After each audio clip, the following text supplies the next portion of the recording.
Hello, George. Nice to meet you.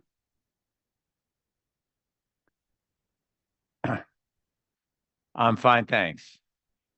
Thanks for calling me Professor Berner. That's appropriate for you.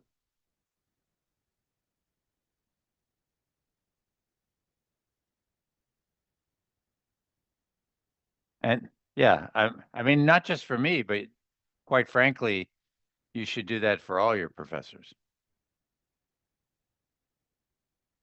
Okay, so let's talk about the substance. You're interested in using these techniques for assessing liquidity. So can you describe to me what you plan to do?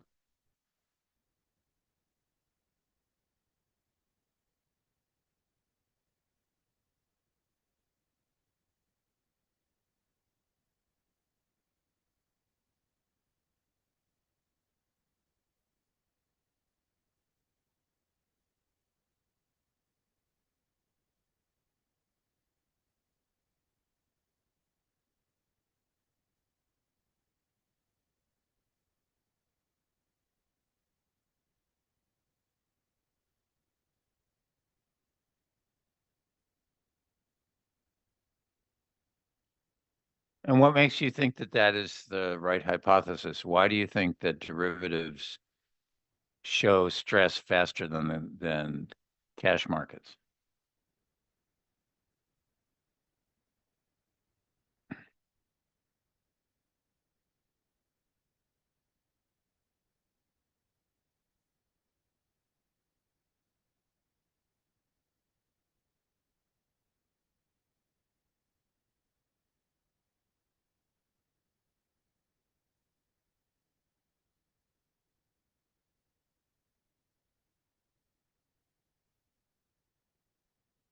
So what if the derivatives are centrally cleared, Huh.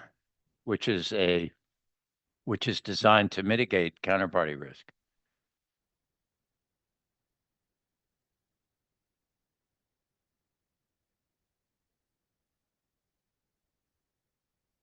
No, but they may engage in CCPs, or they may use agent clearing with banks for derivatives. I don't think it has nothing to do with the institutional setup, but it has to do is the setup for the financial instruments. So if we're talking about um, if we and furthermore, we're not just talking about derivatives because as of the end of this year, unless things change, we'll be centrally clearing transactions for Treasury cash collateral. And at the midpoint of 2027, uh, we'll be centrally clearing Treasury market repo transactions. So, so I'd be interested in knowing what you think about that.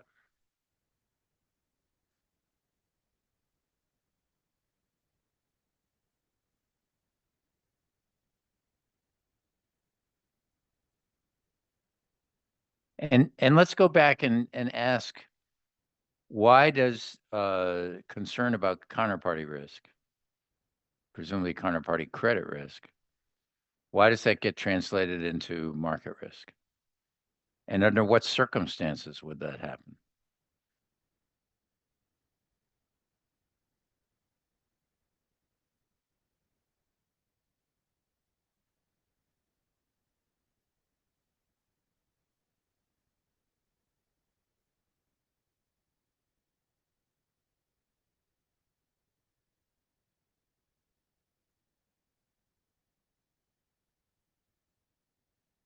Right. So it's collateralized finance of all sorts, right? Of which repo is a part, of which derivatives, because they're subject to collateralization, um, whether they're centrally cleared or not. So the issue, and if you read the piece that I sent you, right,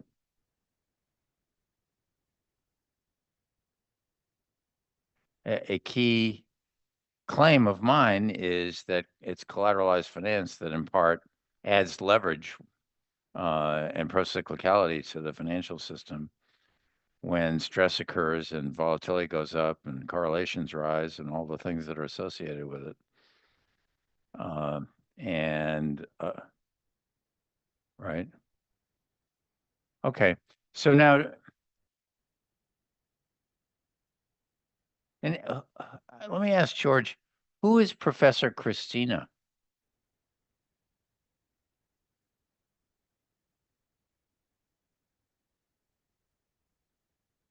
And what's her last name? Spell it. Okay. So she's a professor at NYU Shanghai. Okay. And she's your advisor, right? Because, if I'm going to talk to you, then I want to make sure that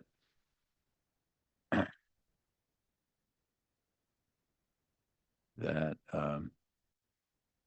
we don't give you contradictory information.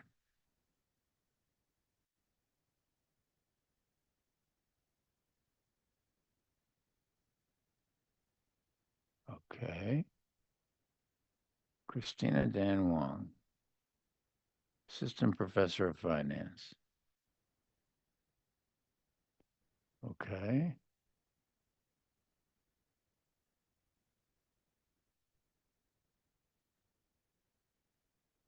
Great.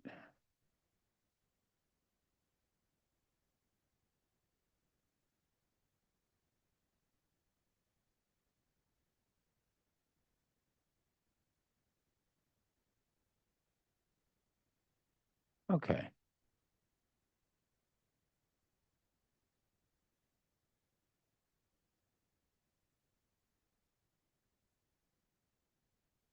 Well, the data are available to anybody, right?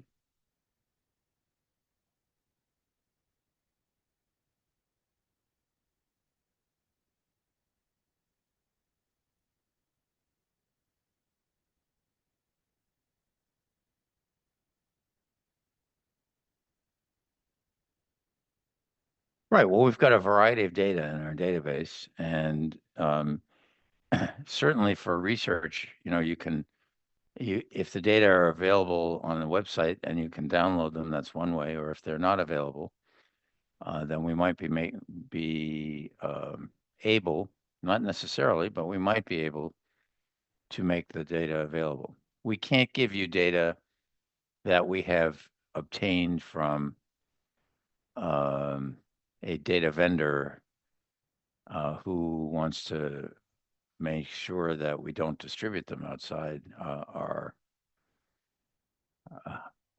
domain. Right. It's not just security. I mean, they have a commercial interest in the data, so that's the real issue. They don't want their data. They don't want somebody to get their data for free when they're charging other people for them, including us. Okay. So what data do you intend to use for your project?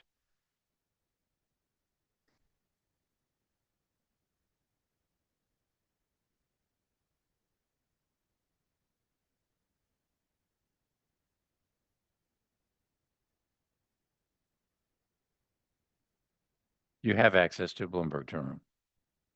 Okay, good.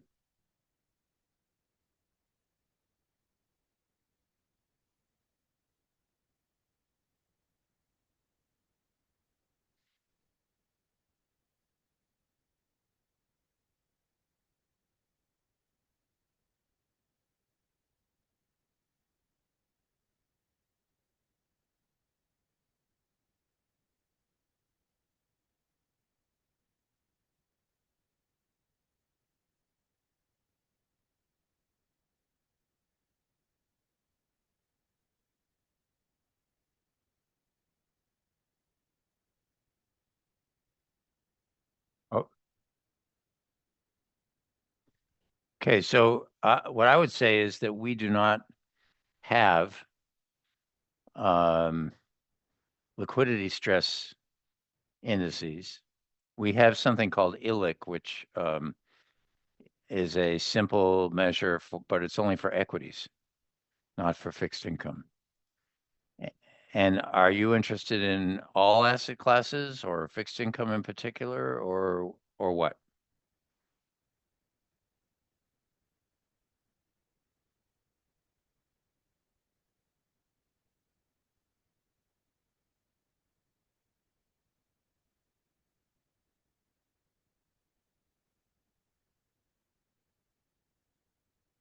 Right.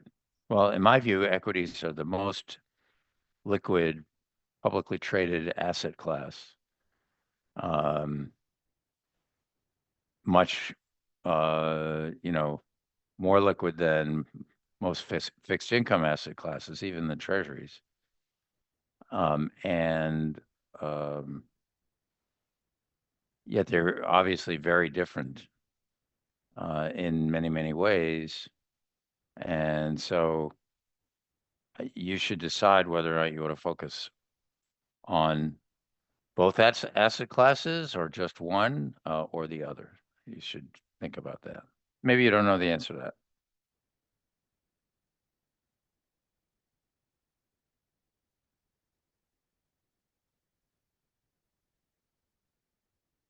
I see. Okay. All right. So how do you think I can help you?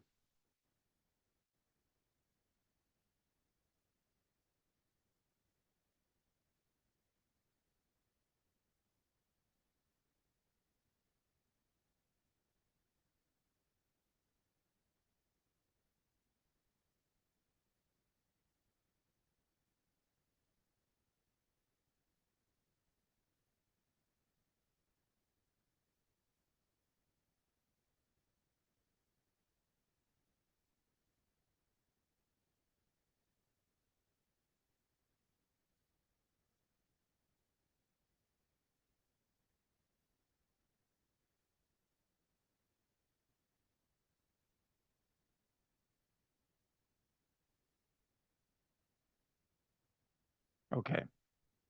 So let me tell you what my view is. The way I see this working, if it's going to work at all, is you take the lead, you write up your proposal. You've given me something to read, but you send your proposal to both me and Professor Wang, and then she and I can discuss it and give you feedback.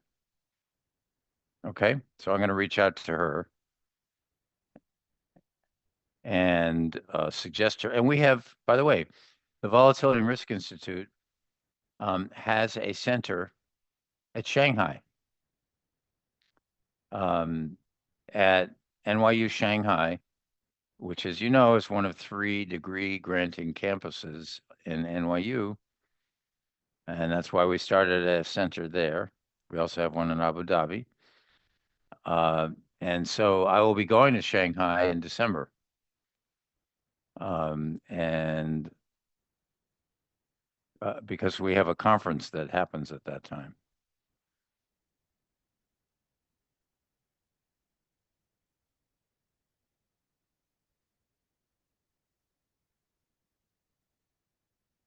And who will be your advisor at Bocconi?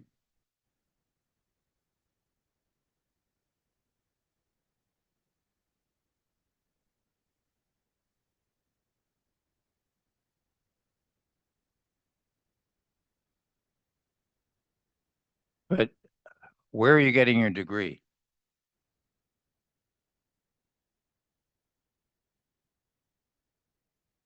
And so why are you going to Bocconi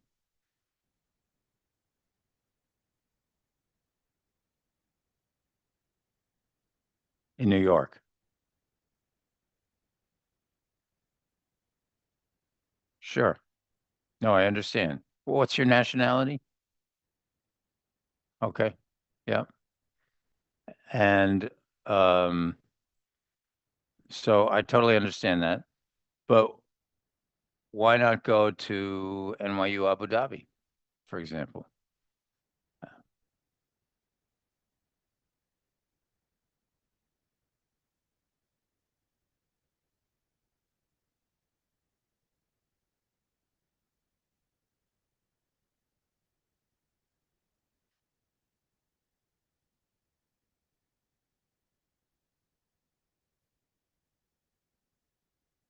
Okay.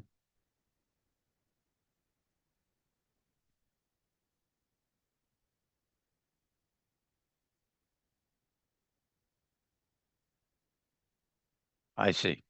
Okay. Okay. That sounds fine. Um, all right. So, uh, why don't we do this? I'll reach out to Professor Wang and tell her that you and I talked, and she's your advisor. And so, she's going to be carrying most of the burden. But I am happy to assist and see whether or not I'm interested in learning more about this transformer mechanism or methodology, um, because ultimately my goal is to try to create liquidity stress tests that are timely and perhaps represent early warning signals for liquidity stress. And I'm agnostic about which methodologies will work, so I'm interested in learning about new ones.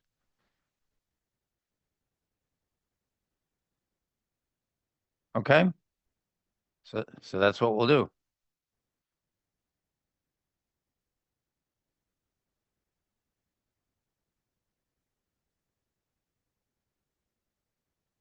Sure.